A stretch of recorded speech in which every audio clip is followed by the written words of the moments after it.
Hello guys, तो इस part में लियू की मॉम ने उस शॉप के स्टाफ को थप्पड़ मार दिया था और मैंग भी उस पर चिल्लाने लगती है। तो यायो कहती है ये जियांग फैमिली का शॉपिंग मॉल है, अभी इससे माफी मांगो। तो लियू कहता है क्या तुम खुद को जियांग फैमिली की प्रेसिडेंट समझती हो? वेनिंग कहती है मेरे डैड ने बताया था कि तुम जिस मिस्टर जियांग के साथ हुकअप कर रही हो वो जियांग फैमिली का प्रेसिडेंट है ही नहीं, वो एक ऑर्फन है जिसे जियांग फैमिली ने अडॉप्ट किया था। तो वो कहती है हाँ ये बात सही है। लियू कहता है तो फिर तुम वेट करो जब तक जियांग फैमिली की एल्डेस्ट लेडी चाइना वापस नहीं आ जाती, उसके बाद जेंगजी को कुछ नहीं मिलेगा। यायो कहती है मुझे तुम लोगों का बकवास नहीं सुनना, और जैसे कि तुम लोग माफी नहीं मांग रहे हो तो हम एक काम करते हैं, हम इसे शॉप से जो भी कम प्राइस का खरीदेगा वो नील डाउन होकर अपनी मिस्टेक एडमिट करेगा। और पूछती है क्या डर गई, तो वो मान जाती है। और फिर यायो स्टाफ से उन दोनों वॉचेस को पैक करने के लिए कहती है जो कि उसने अभी अभी देखा था। तो वो शॉक्ड होकर पूछती है दोनों पैक कर दूं? यायो कंफर्म करते हुए कहती है मैं भी 30 मिलियन का होगा, और वो अपना कार्ड देती है पे करने के लिए। वेनिंग मजाक उड़ाने लगती है तुम्हारे कार्ड में इतने पैसे हैं भी? एम्प्लॉय कार्ड स्वाइप करके बताती है कि आपका पेमेंट हो गया।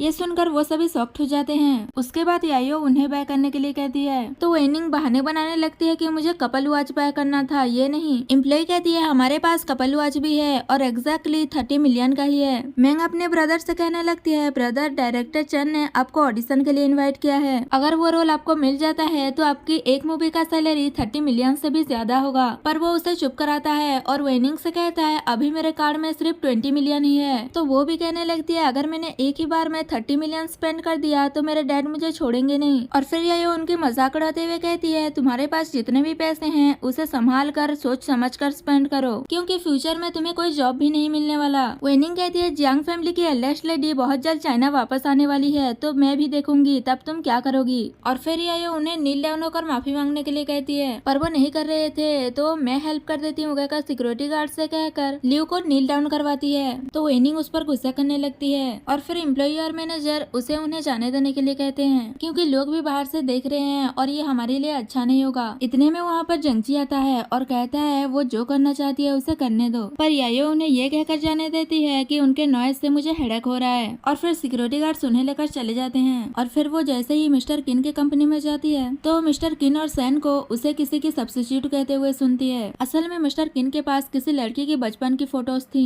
और यायो काफी हद तक उसकी तरह दिख रही थी। तो सैन उसे यायो को उसकी तरह फिल्मिंग करने के लिए कह रहा था, पर वो मना कर देता है। सैन कहता है इस बात को अभी 8 इयर्स हो गए हैं, उसने मैरिज करके उसके बेबीज भी हो गए होंगे, तुम्हें पास्ट को भूलकर आगे बढ़ना चाहिए और तुम यायो को हार्म मत करो। मुझे तो लगता है तुम इसी फोटोज के साथ ही अकेले मर जाओगे। और फिर वहाँ से जा रहा था तो वो यायो को देख लेता है और पूछता है कि तुम यहाँ कब आई? यायो मिस्टर किन से कहती है मैंने सब कुछ सुन लिया, क्या तुम्हें कुछ कहना है? पर वो एक्सप्लेन नहीं करता और कहता है कुछ नहीं है कहने को। यायो कहती है इसका मतलब ये जो कह रहा था वो सच है, और वो उसे गुस्से में थप्पड़ मार देती है और कहती है मैं किसी की रिप्लेसमेंट नहीं हूँ कहकर वहाँ से चली जाती है। नेक्स्ट सीन में यायो अपने असिस्टेंट के साथ वहाँ से जा रही थी, पर वो अपने असिस्टेंट को भेज देती है और खुद सैन का वेट करती है। जैसे ही सैन वहाँ आता है तो वो उसे सब कुछ क्लियर करने के लिए कहती है कि मिस्टर किन मुझे किसके सब्स्टिट्यूट समझता है। पहले तो वो बताने से मना कर रहा था और फिर वो मान जाता है और कहता है मैं तुम्हें ड्रॉप कर देता हूँ और रास्ते में बता दूंगा। और फिर जाते हुए बताने लगता है मैं और मिस्टर किन स्वीडन में मिले थे, तब मैं एक डॉक्टर का पीछा कर रहा था और वो उसका पेशेंट था। तब वो बहुत ही इंजर्ड था और डॉक्टर ने भी बता दिया था कि वो 10 या 8 साल से पहले तो रिकवर नहीं हो पाएगा, पर मिस्टर किन एक मॉन्स्टर है, वो 2 सालों के अंदर रिकवर हो गया। पर यायो उससे पॉइंट की बात करने के लिए कहती है। सैन बताता है कि उसके पास एक फोटो है जिसमें वो और एक लिटिल गर्ल स्कूल यूनिफॉर्म पहने हैं। और फिर यायो के पूछने पर बताता है कि मुझे नहीं पता वो कौन है, और उसने बताया था कि वो उसकी चाइल्डहुड स्वीटहार्ट है और उसकी फियांसे भी, पर पता नहीं क्यों उसकी फियांसे उसे भूल गई है और उनके फैमिली भी उन्हें मिलने नहीं देते, इसलिए वो पिछले 7 साल से अब्रॉड में था और उसने उसे आज तक नहीं देखा। पर मुझे ऐसा लगता है वो तुम्हें लेकर सीरियस है। तो यायो कहती है क्या मुझे किसी की सब्स्टिट्यूट समझकर? पर वो उसे समझाने की कोशिश करता है कि वो सबके साथ कोल्ड है सिवाय तुम्हारे, जब वो तुम्हारे साथ होता है तो वो खुश होता है, अगर वो किसी दिन तुम्हें ऑफिस में नहीं देखता तो वो परेशान हो जाता है और उसे एक चांस देने के लिए कहता है। पर वो उस पर गुस्सा करते हुए कि मुझे उसके बारे में कुछ नहीं सुनना कहकर वो गाड़ी से उतरकर चली जाती है। नेक्स्ट सीन में लियू और मैंग एक बंदे के साथ ड्रिंक करके आ रहे थे और उसे हेल्प करने के लिए मना रहे थे कि डायरेक्टर चैन की मूवी में लियू को ही रोल मिले, पर वो तो मैंग के साथ फ्लर्ट करने लगता है कि नेक्स्ट टाइम मैंग को मेरे साथ ड्रिंक करना होगा। वो लोग मान जाते हैं तो वो खुश होकर वहाँ से चला जाता है और फिर वहाँ पर यायो आ जाती है और वो ये सब कुछ देखकर मैंग को समझाती है कि तुम्हारा ब्रदर मनी के लिए तुम्हारा यूज कर रहा है, पर वो उसकी बात नहीं समझती और उसी पर ही चिल्लाने लगती है। लियू भी कहने लगता है हमने सुना है कि मिस्टर किन से तुम्हारा ब्रेकअप हो गया है। क्वीन फैमिली और जियांग फैमिली के क्लोज आने का मेहनत तुम्हारा बर्बाद हो गया, क्योंकि मिस्टर जेंगची तो एडॉप्टेड है और मिस्टर किन तुम्हें किसी के सब्स्टिट्यूट समझता है। तो यायो कहती है पहले तुम डायरेक्टर चेन के मूवी में रोल पालो, उसके बाद मेरे पास आना शो अप करने। ऐसा कहकर वो वहाँ से चली जाती है। इससे दोनों ब्रदर एंड सिस्टर उस पर गुस्सा हो जाते हैं और यायो को हार्म करने की प्लानिंग करने लगते हैं और यहाँ पर ये पार्ट खत्म हो जाता है।